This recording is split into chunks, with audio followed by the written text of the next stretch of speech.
Good morning, everyone. Today's webinar will briefly overview the Accelerate Math guidance and resources and clearly define the department's Accelerate strategy related to mathematics. We will then outline the acceleration approach, which is the cornerstone of the provided resources, and give a tour of the Accelerate Math resources.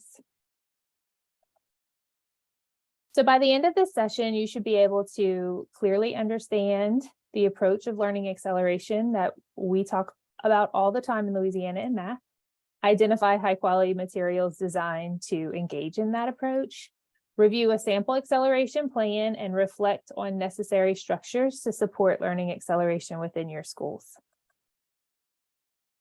I'm sure you've heard, but Louisiana's refreshing math materials and practices. Our math refresh is centered on 4 pillars. All of the following pillars are grounded in accelerating learning for all students. Those 4 pillars are high impact structures designed to provide access to high quality grade level math instruction for all students, just-in-time proactive intervention and supports that connect prerequisite learning to immediately upcoming and current grade level work, ongoing support for teacher collaboration and quality professional learning so that educators have the tools they need to be able to engage in acceleration in service of students. And finally, acknowledging the key roles of families and communities in supporting math development for our students. The new Louisiana Math Comprehensive Plan provides the state and system actions that will support work in all 4 pillars. So accelerating math learning is a cornerstone of the refresh. And learning acceleration is both a mindset and an approach to teaching and learning, rather than a specific service, a specific place, time, or a specific set of resources. Learning acceleration is prioritizing access to grade level instruction for all students. And in order to do that, we must provide students support for their unfinished learning just as they need it within the context of new grade level learning, utilizing high quality materials to provide timely, individualized supports throughout a variety of flexible instructional settings and groupings. The next slides will more clearly define the approach to learning acceleration in math. So the evidence supporting acceleration through individualized just-in-time support connected to grade level content is applicable across all instructional settings, from core instruction to tutoring during extra time and summer learning. We must let go of the old practice of starting the school year with weeks of review of prior grade standards, which inevitably results in the loss of access to grade level work. This approach is shown in the top graphic and visually demonstrates the delay in access to grade level instruction that occurs when we approach addressing unfinished learning in this way.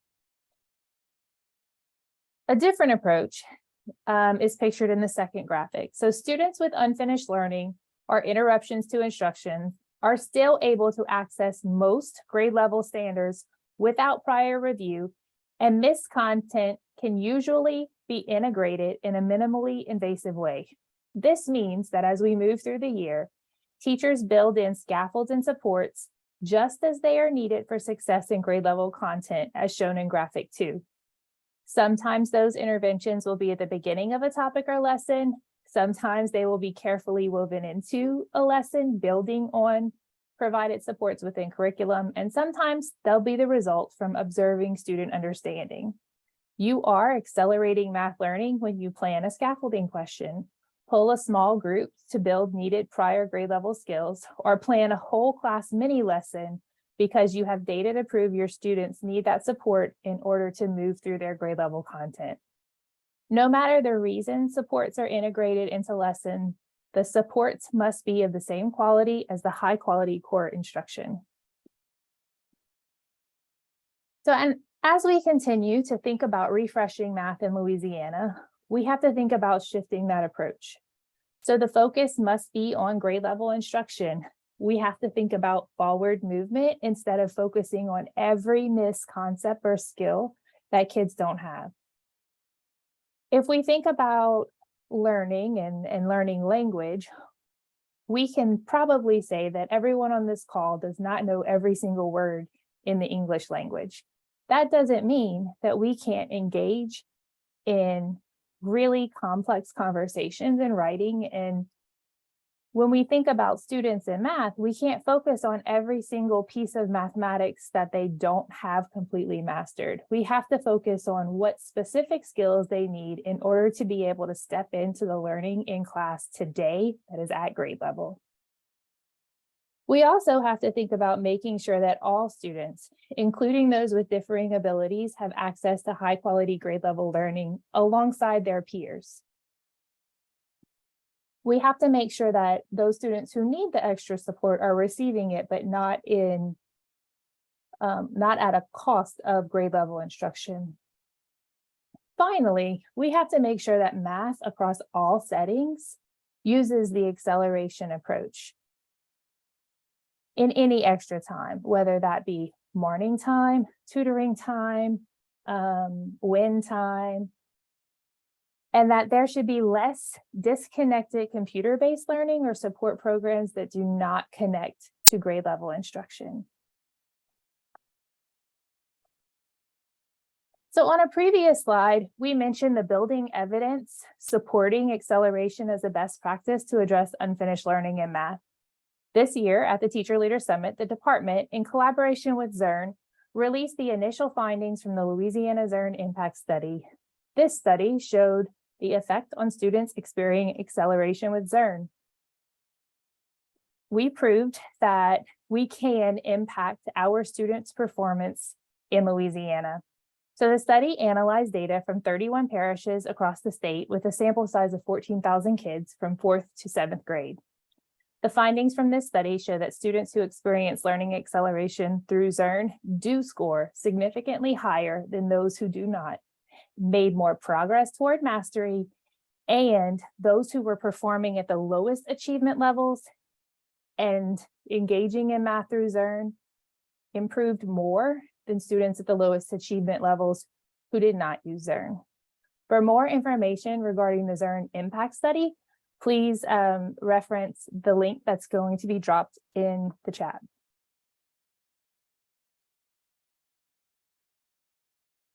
So as we think about acceleration, we have to think about the cycle with which we should engage in acceleration. This should occur cyclically.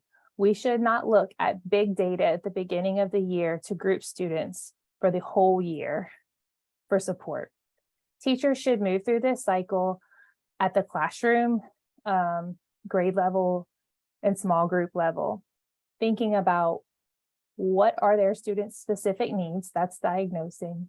How are they going to act to make sure that those needs are addressed at an appropriate time for students to be successful? When are they going to deliver that support? And then how are you going to monitor to determine whether or not the support was successful and what other support students need?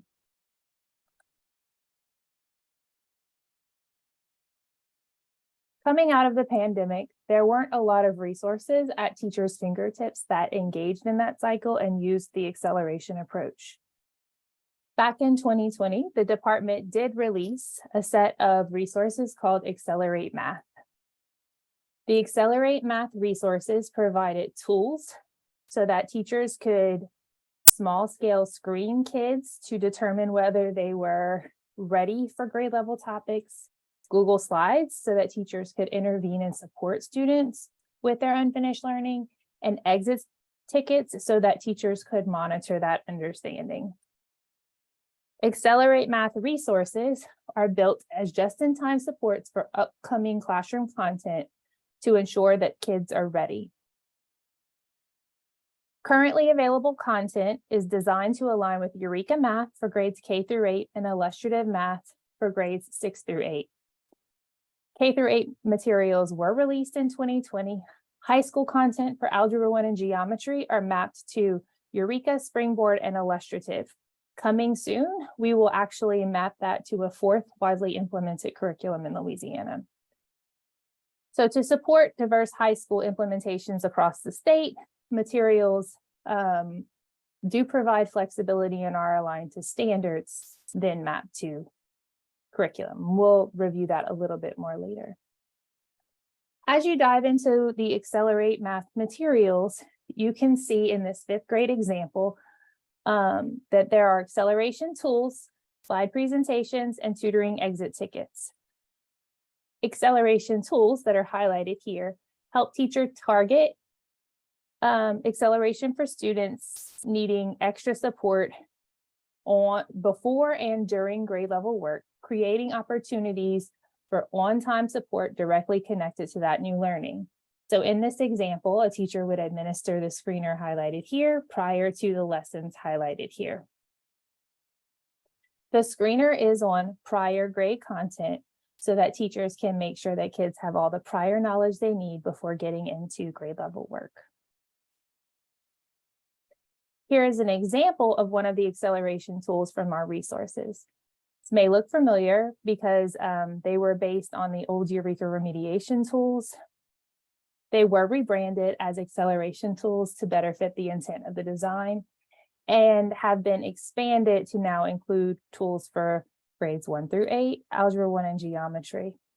These small scale diagnostics are intended to be useful data points in determining which students need support to access grade level content coming up in a particular topic of instruction. Slide presentations are also linked in the left-hand column for each grade. They were intentionally designed to be ready to go as possible. The Google Slide format allows for easy editing when desired, but the presentations are ready to go as is with carefully selected prerequisite problems and detailed speaker notes for the tutors. Materials needed for any given session are intentionally minimal, carefully determined so that students have hands-on tutoring experience that does not require a teacher or tutor to search for items beyond what would typically be found in a math classroom at that particular grade level. So here's an example of what a tutoring slide deck looks like. Each session includes notes for tutors, including the focus standard, the identified prerequisite standards, any vocabulary students may need support with, the level of rigor and materials they will need. Also included is any information about the development of understanding for students. Presentations have 2 sessions. Each session includes objectives with a list of materials, example problems with sample dialogue, independent practice problems, and additional problems are also presented in student-friendly format so they can be directly student-facing if needed. Finally, available in the left-hand column are links to the tutoring exit tickets. So you would identify which students need support with the acceleration tool, provide that support with the slide presentation, and then use the follow-up exit ticket to determine if the support was successful.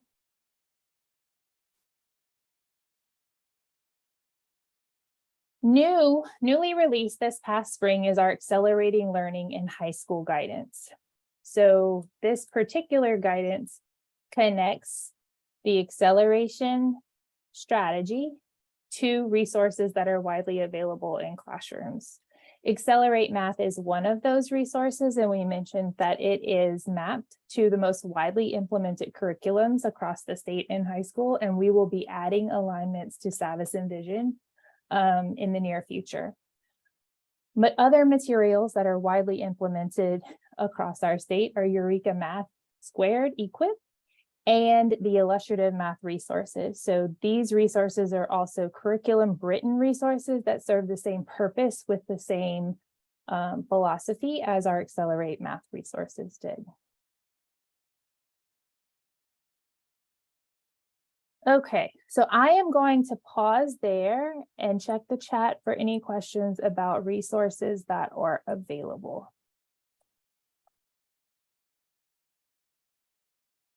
Okay, I'm seeing no questions, so I'm going to go ahead and push forward. On the screen, you'll see a sample plan to accelerate learning. So planning for acceleration is similar at all levels.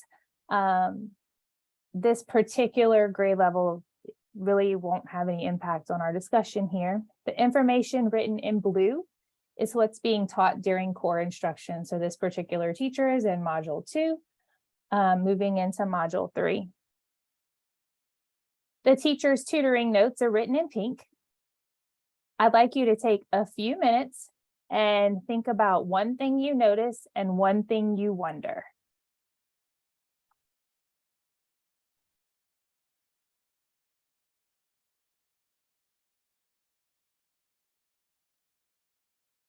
When you have your notice and wonder ready, please put that in the chat.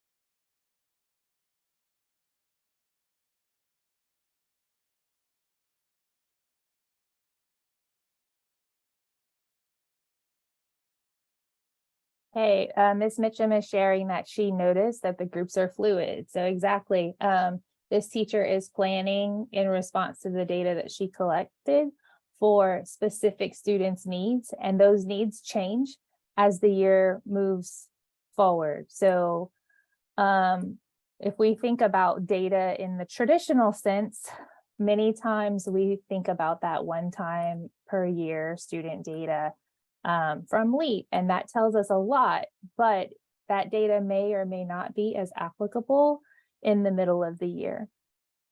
The wonder, how long's the class time? So that depends on the settings. Sometimes tutoring occurs in an extended math period that would be like 75 to 90 minutes, and the teacher would handle that. And some schools have structures where core math time is during one period and there is tutoring or RTI or WIN time during a different period, and that's when tutoring would occur. Which is similar to Ms. Morris's question about, is tutoring done by the teacher or after the class time? So the department's message is that we would want all math instruction to be provided by someone who is a content expert. That being said, we understand that that is not necessarily always doable, but it is best to provide that support by a teacher.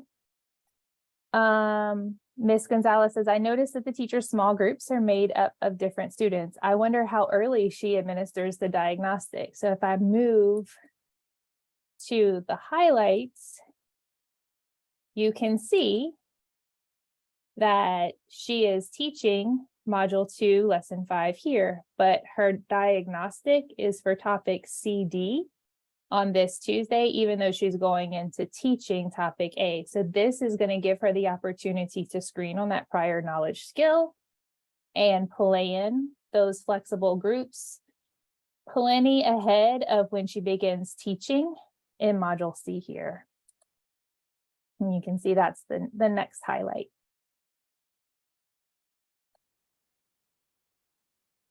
I'm glad that y'all noticed that the groups were flexible, and you can see that's what's highlighted here.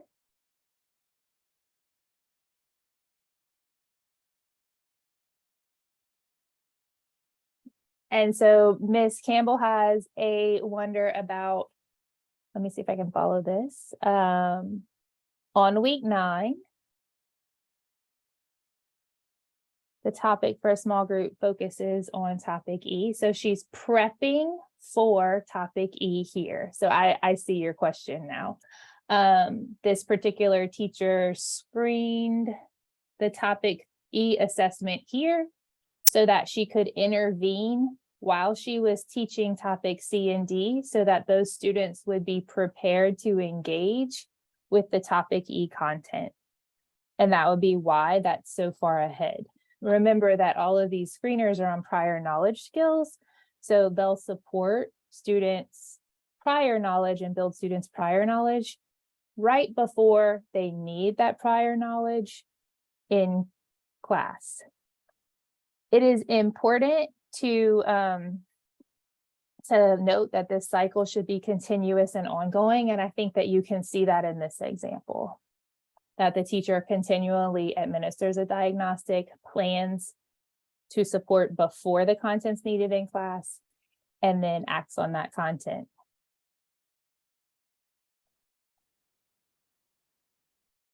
So, Accelerate Math resources were built as a model resource at a time when they were needed. We now have many choices available to use learning acceleration within a just-in-time approach without having to create those resources yourself. Zearn is one of those resources and provides an acceleration support very seamlessly for all students. The data supporting the use of Zearn shows a consistently strong impact on student achievement, and the most widely used curriculum also have embedded supports for learning acceleration. If we think about Eureka Math Squared, that's going to be the equip resources. We think about illustrative, they're going to be the getting ready assessments and the cool down guidance, also serve very similar purposes to those that we just discussed with the Accelerate Math resources. In August, the Louisiana Guides to Implementing will be updated for all Tier 1 curricular materials. Within the guide will be a one-pager explaining the embedded supports for learning acceleration within each adopted resource, and we'll show you a preview of that in a few slides. So as you plan the structures and resources for learning acceleration within your context, the department strongly encourages the use of Zearn with curriculum embedded supports.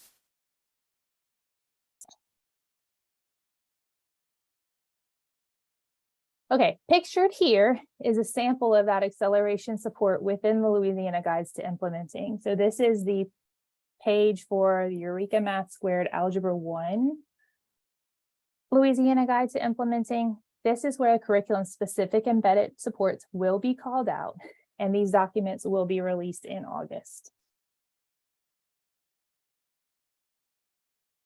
So let's wrap up today's learning with a check-in on key look-fors that will help you as leaders in getting a pulse on implementation.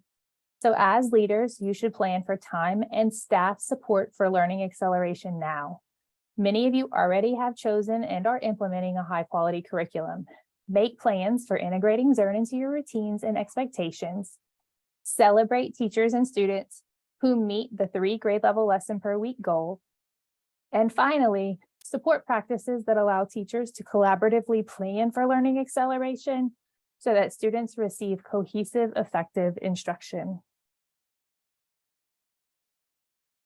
So as we wrap up today's webinar, we'd like to take a few minutes to reflect on these 3 questions. When I call for responses, we'll do this in what's called a waterfall response. So please feel free to type your reflection in the box, and then when I say enter, you'll press enter and everyone's response will show up in the chat. Please share your numbered reflections on what structures do you already have in place to support the use of learning acceleration? Which high quality materials will you be using in your school's acceleration program? So I do want to make sure that everyone leaves understanding that there are lots of options to choose to provide learning acceleration support to your students, and you do not need to or have to use every option that is available, but choose the one that is right for your setting. And how do you plan to promote and provide support for teachers to be able to plan that effective instruction for core and learning acceleration? So I am going to stop talking for a minute, and then when I call for it, please press, when I say enter, you'll press enter and share your reflection.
Okay, Inner, go ahead and share out your reflections with us at this time.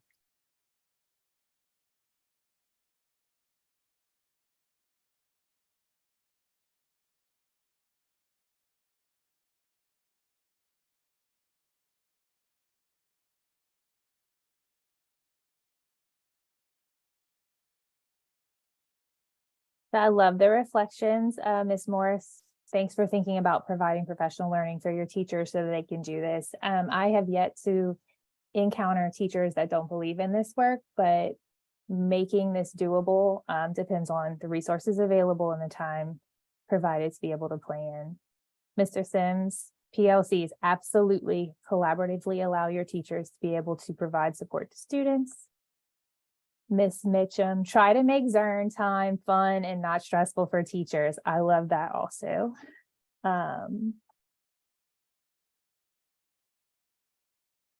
Miss Campbell, calling out acceleration time. I love that. Being intentional in your messaging and your titling of time periods is so impactful sometimes.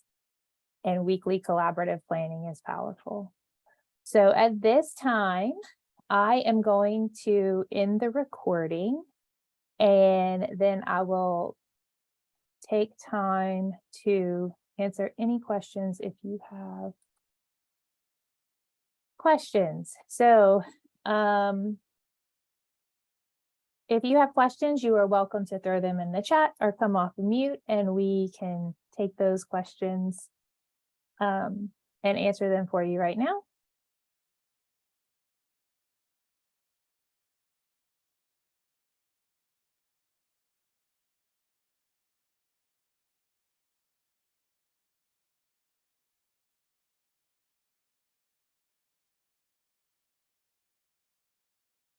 Okay, seeing no questions. There is one more webinar in the series, so we're going to go ahead and invite you to register for that one. Thursday, July 20th, we will be previewing our fluency resources that are coming for the fall.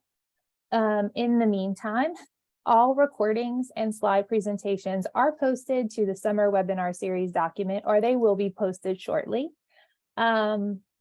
And if you have any questions for us at all, please reach out to stem@la.gov. We are happy to support you, and thank you for coming today.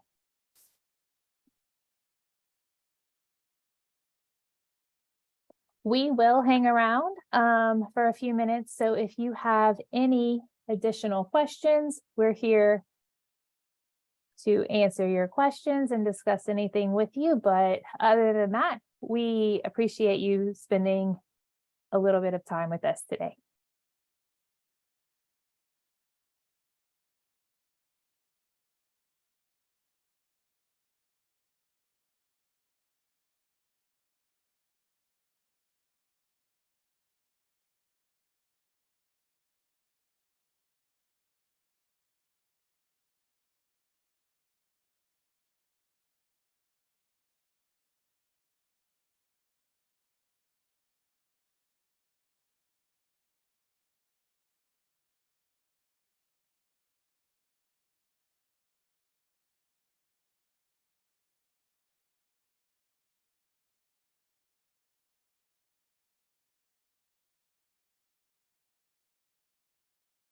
All right, thank you, everyone. Have a wonderful afternoon.